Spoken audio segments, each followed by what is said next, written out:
नमस्कार दोस्तों, एक बार फिर आपका बहुत बहुत स्वागत है आपके अपने यूट्यूब चैनल आयुष एजुकेट्स में। दोस्तों, आज का टॉपिक होने वाला है, बड़ा ही इंटरेस्टिंग टॉपिक होने वाला है। बेसिकली आज हम पढ़ने वाले हैं फीमेल एक्सटर्नल जेनिटेलिया के बारे में। क्लास 12 ह्यूमन रिप्रोडक्शन का एक टॉपिक है बायोलॉजी का। आइए समझते हैं। तो फीमेल एक्सटर्नल जेनिटेलिया यानी कि वल्वा, इसके बेसिकली जो पार्ट्स होते हैं आइए समझते हैं। पहला mons pubis, labia majora, labia minora, hymen and clitoris and so on, जो हम अभी आगे डिस्कस करेंगे। तो बेसिकली ये मेन पार्ट होते हैं दोस्त। आइए इसको हम देखते हैं डायग्रामेटिकली, एक डायग्राम के माध्यम समझेंगे क्या चीजें कहां लाई करती हैं और कैसे क्या किनका फंक्शन होता है।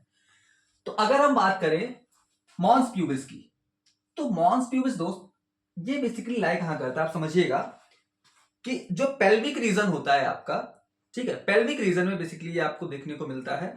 तो ये एक कुशन ऑफ फैटी टिश्यू होता है, कुशन लाइक स्ट्रक्चर होता है, जो आप यहाँ पे डॉटेड स्ट्रक्चर देख पा रहे होंगे, ये हमारा मॉन्स प्यूबिस कहलाता है। ठीक है, इसके जस्ट ऊपर ये जो आपको छोटे छोटे से लाइनिंग्स आपको दिख रही है दोस्त, ये बेसिकली क्या होता है, हमारा प्यूबिक हेयर्स होते हैं। ठीक है, ये हमारे क्या है, प्यूबिक हेयर्स।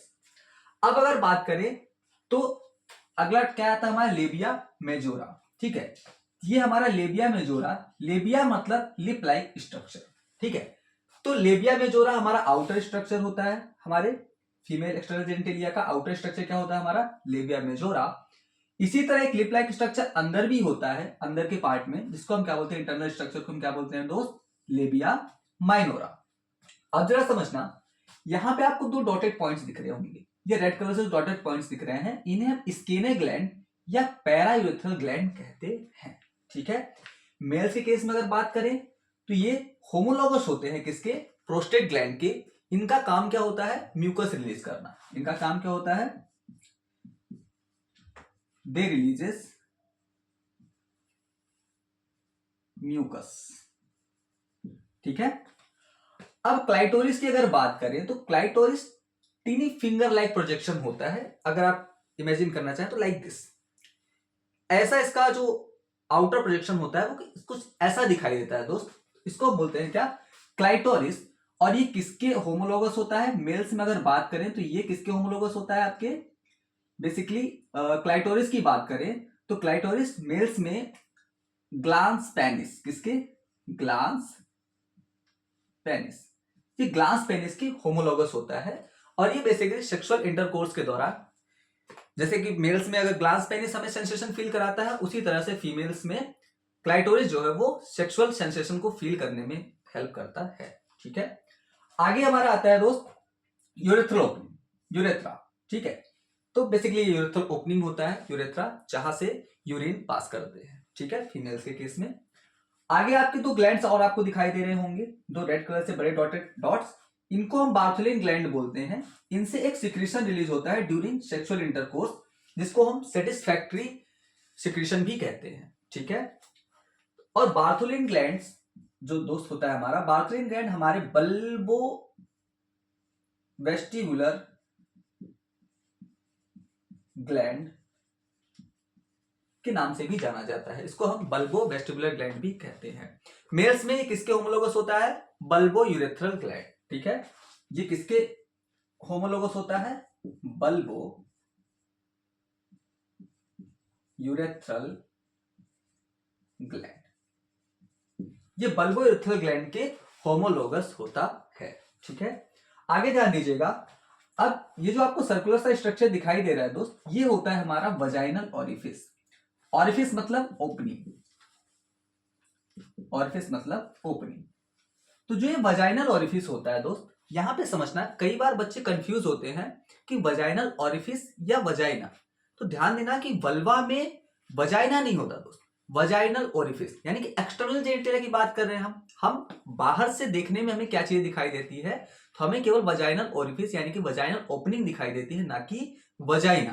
तो ध्यान देना, यहां पर मैंने लिख भी दिया है कि vagina is not a part of vulva.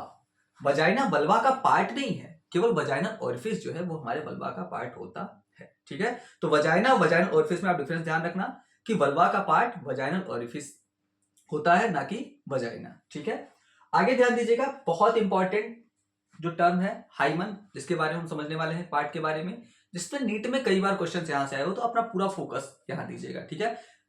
Pen नीचे, नजरें ऊपर बोर्ड पे, ध्यान दीजिएगा।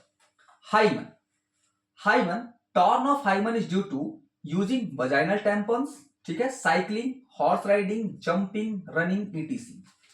तो वजाइना का ब्रेक होना, इसके कई कारण हो सकते हैं। जैसे एथलीट्स के केस में बात करें तो रनिंग, साइकिलिंग, कभी कभार हॉर्स राइडिंग, इन सारी चीजों से जो है तो वजाइना, सॉरी आपका जो हाइमन है वो टॉर्न हो सकता है।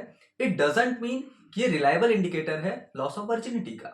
आपके एनसीईआरटी में एक लाइन लिखी हुई है, देखिए मैंने लिख भी दिया यहाँ पे, प्रेजेंस और absence of hymen is not a reliable indicator of virginity, it may persist after coitus. कई बार सेक्सुअल इंटरकोर्स के बाद भी ये परसिस्ट कर जाती है, हाइमन रह जाती है। तो इसका मतलब ये नहीं है दोस्त कि हाइमन अगर नहीं है या हाइमन ब्रेक हो चुका है तो वहां पे जो भी एक्स लड़की है जो भी, तो उसका वर्जिनिटी लॉस्ट है, ऐसा कुछ भी नहीं है।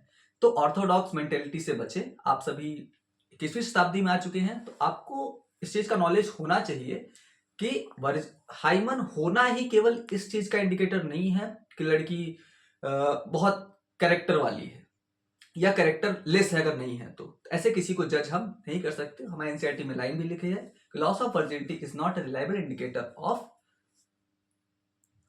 Sorry, hymen, loss of hymen is not a reliable indicator of virginity, ठीक है। तो हाइमन का होना या ना होना, वर्जिन होने या ना होने का कोई रिलायबल इंडिकेटर नहीं है, ठीक है। तो उम्मीद करते हैं आपको लगभग सारी बातें मैंने एक्सप्लेन कर दी है, तो चीजें आपको समझ में आई होंगी दोस्त, सारी चीजें क्लियर हुई होंगी। अगर अभी भी आपको कहीं पे भी कोई भी डाउट है तो आप कमेंट सेक्शन में कमेंट जरूर करें और बताएं कि वीडियो आपको कैसी लगी। और ऐसे ही और वीडियोस के लिए हमारे चैनल को लाइक करें, सब्सक्राइब करें और शेयर करें। Thank you.